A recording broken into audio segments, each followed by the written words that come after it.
इस वक्त जो एनडीएमए ने हमें दादो शुमार बताए हैं ऑफिशियली, वो क्विकली आपके साथ शेयर करते जाएं कि भाई जो बच्चे हैं जो अभी तक जाँ भाग हुए हैं 326 उनकी तादाद है, जो औरतें हैं वो 191 हैं, इन समेत 935 से ज़्यादा लोग जो हैं अभी तक इस पूरे सैलाब के रेले में जाँ भाग हो चुके हैं। सिंध में 300, बलूचिस्तान में 235, खैबर पख्तूनख्वा में 193, पंजाब में 165, 1350 के करीब अफराद ज़ख्मी हैं। मेरा पर्सनल ख्याल है कि ये एक बड़ा मुतात अंदाज़ा है, असल तादाद इससे ज़्यादा होगी।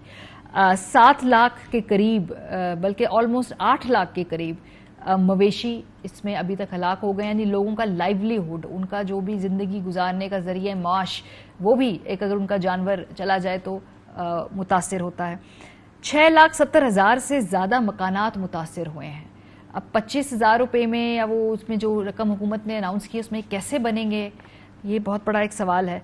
2 लाख से ज़ायद जो मकान है मुकम्मल मुनहदम हुए हैं और 3 लाख से ज़्यादा जो हैं वो जुज़वी मुतासिर है, यानी कि पूरे लोगों के घर बह गए। 3,000 किलोमीटर से ज़्यादा सड़कें मुकम्मल तौर पे तबाह हैं और 145 पुल। इमेजिन करें कि ऐसा मुल्क पाकिस्तान जहाँ पे हमारे पास हम खींच तान के जब अपना खर्चा पूरा करते हैं, ये जो सारा इंफ्रास्ट्रक्चर दोबारा बनना है, इसके लिए पैसा कहाँ से आएगा? इसके लिए पूरी जो कैपेसिटी है जहाँ पे सूबे और वफाक एक दूसरे से बात करने को तैयार नहीं है, ये काम कैसे होंगे? वफाकी वज़ीर माहौलियात तब्दीली शहरी रहमान ने भी कहा है कि मुल्क भर में जो सैलाब से 3 करोड़ से ज़्यादा, यानी कि कोई 3.25 करोड़ लोग बराह रास्त अफेक्ट हुए हैं। और जाहिर सी बात है उसके बाद जो एक फूड का क्राइसिस आने वाला है, खाने को चीज़ें नहीं होंगी, फसलें तबाह हुई हैं, जो पाकिस्तान एक्सपोर्ट करता है राइस, वो नहीं होगा, उस पर डायरेक्टली इससे इफेक्ट पड़ेगा। तो आगे ये अभी अगले आने वाले चंद हफ्तों बल्कि महीनों तक इस सैलाब के असरात पूरे पाकिस्तान के कोने कोने तक पहुंचेंगे, ये खाली इन इलाकों तक नहीं महदूद रहेंगे। सिंध के 23, बलूचिस्तान के 18 अजला को आफतज़दा करार दिया गया है। चित्राल, DI खान को आफतज़दा दिया है, कहा है अब कौमी इमरजेंसी जो है इसको नाफिज कर दी गई। लेकिन कहाँ थे आप लोग सारे पिछले 2.5-3 महीने? क्यों इक़्तिदार की इस रस्साकशी में एक दूसरे की टांगे खींच रहे थे? क्यों एक दूसरे के ऊपर सेडिशन केसेस बना रहे हैं? खैबर पख्तूनख्वा के अंदर PTI बना रही है इनके खिलाफ, पंजाब के अंदर PTI बना रही है वफाकी रहनुमाओं के खिलाफ, PMLN जो इमरान खान साहब को गिरफ्तार करना चाहती है, उससे जुड़े जो मुख्तलिफ लोग हैं उनको पकड़ रहे हैं। ये कि क्या प्रायोरिटीज़ है हमारी? मेरी समझ से बात बाहर है। डॉक्टर अमजद साकिब साहब, बानी क़ुव्वत फाउंडेशन, हमेशा को भी कौमी एक सानिया हो, कोई भी नेचुरल कैलामिटी हो, क़ुव्वत फाउंडेशन हमेशा जो है ना सिर्फ लोगों को रोज़गार प्रोवाइड करने बल्कि उनको अपनी, जैसे कहते हैं ना, खुद कमा के अपने ख़ानदान को एक सस्टेनेबल इनकम देने के मॉडल के बारे में हमेशा बात करते हैं। बहुत शुक्रिया डॉक्टर साहब। सर, ये बहुत बड़े पैमाने पे ये है इस वक्त, आपका क्या इसके ऊपर मजमूई तौर पे ख्याल है? लोग कहते हैं कि 2010 से भी ज्यादा बुरे हालात हैं इस वक्त, क्योंकि आपकी तो टीमें मौजूद होती है। मारूजी हालात क्या है? जी अल्हम्दुलिल्लाह। देखिए, पहली बात तो यह है कि थैंक यू, आपने मुझे ये दावत दी बात करने की। आपने जो मंजर कशी की है वो वाकई दुरुस्त है। ऐसे ही है, तबाही है, पानी का रेला है, बीमारी है और लोगों की बेबसी है, आंसू हैं, टूटे फूटे मकान हैं, खस्ता हाल घर हैं, टूटे हुए पुल हैं, सड़कों को कोई हाल नहीं। ये सारी जो बातें ठीक हैं, लेकिन इसके साथ साथ एक उम्मीद की बात भी तो आप करें ना। जी कि देखिए, हर जो चैलेंज है वो एक अपॉर्चुनिटी होता है। मैं आज सैलाबज़दा इलाकों में से होके आया हूँ, कोट मिटन गया हूँ, राजनपुर के करीब में गया हूँ, जनूबी पंजाब में। आप यकीन कीजिए कि वहां पर लोग जौक दर जौक मदद करने वाले भी हैं। मैंने 20 लोगों को अपने घरों में खाना पका के उन बंदों पर जहां पर ये लोग बैठे हुए हैं वहां पर बांटते हुए भी देखा है। तो ये इसको इस कंटेक्स्ट में अब देखना है कि इस कैलेमिटी को हमने अपॉर्चुनिटी कैसे बनाना है। इम्तिहान उनका नहीं है जो भीग गए, जिनके घर बह गए, जिनके जानवर बह गए। इम्तिहान उनका है जिनका कुछ भी नहीं गया। ये मैं आपको बताऊं, अगर कोई शख्स समझता है ना कि मैं महफूज बैठा हूं अपने घर में, तो वो खुदा की नजरों में मकबूल नहीं हो सकता। तो मैं तो ये कहता हूं कि आपके इस प्रोग्राम के तवस्सुत से ये आप उन लोगों को जगाएं जिनको हवा के इन थपेड़ों ने और इन बेरहम मौजों और लहरों ने कुछ नहीं कहा।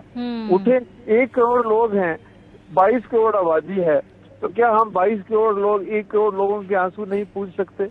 जी, हुकूमतों पर जो تنقید کرنا شاید سب سے آسان کام ہے. میں نہ وہ تنقید کر رہا ہوں، نہ میں وہ تنقید سے کوئی اجتناب کر رہا ہوں. میں کہتا ہوں کہ میں کیا ہوں، مجھے کیا ذمہ داری دی گئی ہے. مجھے جو اچھی روٹی مل رہی ہے تو وہ میرے بھائی کو روٹی اس سے آدھی، اس سے چوتھائی تو مل جائے جی. تو آپ کے میں توسط سے یہ کہوں گا کہ سڑکیں بن جائیں گی، یہ حکومت کا کام ہے، پل بھی بن جائیں گے، لیکن اس وقت اٹھیں. بچوں کو دوا کی ضرورت ہے، کھانے کی ضرورت ہے، امیڈیٹ ریہیبلیٹیشن کی ضرورت ہے. اور پھر میں یہ بھی آپ کو بات بتاؤں، آپ کہہ رہی ہیں 1 لاکھ گھر کیسے بنیں گے. 1 لاکھ گھر چٹکی میں بن جائیں گے اگر ڈیفینس لاہور کے، ڈیفینس کراچی کے اور اسلام آباد کے پوش علاقوں میں 1 لاکھ گھر والے اپنے ایک باتھ روم سے چوتھائی رقم اپنے ایک بھائی کو مواخات کے جذبہ کے تحت دیں گے. یہ گھر لاکھ 1.5 لاکھ روپے کے گھر ہیں صرف، یہ کوئی کروڑوں کے گھر نہیں ہے. میں نے جو گھر دیکھے ہیں کیا ہے، 2 کمرے ہیں، شتیر ہے، بانس ہے اور کچے پکے اینٹیں ہیں. تو 1 لاکھ پاکستان کے لوگ اٹھ کے کہیں کہ میں ایک گھر بناؤں گا جس کی قیمت 1.5 لاکھ 2 لاکھ روپے ہوگی، کوئی مشکل کام نہیں ہے. بات یہ ہے کہ اس موقع پر ایک بہت بڑی سماجی تحریک کا بھی ضرورت ہے جس میں لوگوں کو یہ بتایا جائے کہ فرد کی کیا ذمہ داری ہے. ریاست کی ذمہ داری تو ہم بہت بتاتے ہیں، فرد کو ذمہ داری پہچاننی چاہیے. فرد سے ریاست بنتی ہے، فرد سے معاشرہ بنتا ہے. تو آج جو میں نے صورتحال دیکھی ہے وہ جسے کہتے ہیں نا کہ دل شکنی کی صورتحال ہے جی. لیکن میں یہ بھی تو دیکھ رہا ہوں کہ مجھے ایک نہیں 1000 فون لوگ آتے ہیں، لوگ فون کر کے کہتے ہیں یہ جی لیں جی پیسے، یہ لیں جی پیسے، یہ لیں جی دوائیاں، یہ لیں جی کپڑے. تو یہ اس تمام میں خراج تحسین پیش کرتا ہوں تمام فلاحی اداروں کو جس میں ڈاکٹر صاحب میں تھوڑا سا اسپیسیفکلی بھی آپ سے جانوں گی کہ ایگزیکٹلی ہمیں کیا چاہیے. ہمیں فیصل ایدھی صاحب نے بھی جوائن کیا، سربراہ ایدھی فاؤنڈیشن. اب دونوں اس کو بلانے سے دیے تاکہ اس وقت جو آپ کہہ رہے ہیں نا کہ ہمیں سٹیزنز کو انوالو کرنا ہے، اس پورے سیگمنٹ کا مطلب ہی ہے. سو فیصل ایدھی صاحب، آبویسلی آپ کی آرگنائزیشن پاکستان کے ہر کونے کونے میں، ہر طول و عرض میں موجود ہیں. اس وقت کیا جو سٹیزنز ہیں، جو شہری ہیں اس ملک کے، ان کو آپ بتائیے کہ وہ کیا کر سکتے ہیں اپنے بہن بھائیوں کی مدد کے لیے، اور کن چیزوں کی فوری طور پہ ضرورت ہے، اور اگر وہ کرنا ہے تو وہ پہنچائے کیسے، کیونکہ ہر کسی کی کیپیسٹی نہیں ہے کہ وہ پہنچا بھی سکے. تو وہ پھر کیسے، وہ طریقہ کار کیا ہوگا؟ بالکل اس وقت جو ہے وہ یہاں سے جو سب سے زیادہ ضرورت ہے راشن کی، ٹینٹس کی ضرورت ہے، اور لوگوں کو دیگر جو ضروریات ہوتی ہیں جیسے میڈیسن اور مختلف. اچھا جانور بھی بہت زیادہ متاثر ہوئے ہیں، سارے کھیت وغیرہ سب ختم ہو گئے ہیں لوگوں کے، اور اب تو آپ لوگ فوٹیج وغیرہ بھی دکھا رہے ہوں گے امید ہے. اور جو ہے لوگ بڑے پیمانے پہ نقل مکانی کر رہے ہیں اس وقت. آج میں مہر گیا ہوا تھا، مہر سے آگے کچھ گاؤں ہیں بالکل ہی ڈوبے ہوئے تھے. وہاں سے جیسے پانی اب کم ہوا ہے، لوگ اب باہر کی، وہاں پہ 3 گھنٹے رہے. 3 گھنٹے میں میرے سامنے 100 سے زائد خاندان جو ہے وہاں سے نکل گئے نقل مکانی کر کے دوسرے شہروں کی طرف.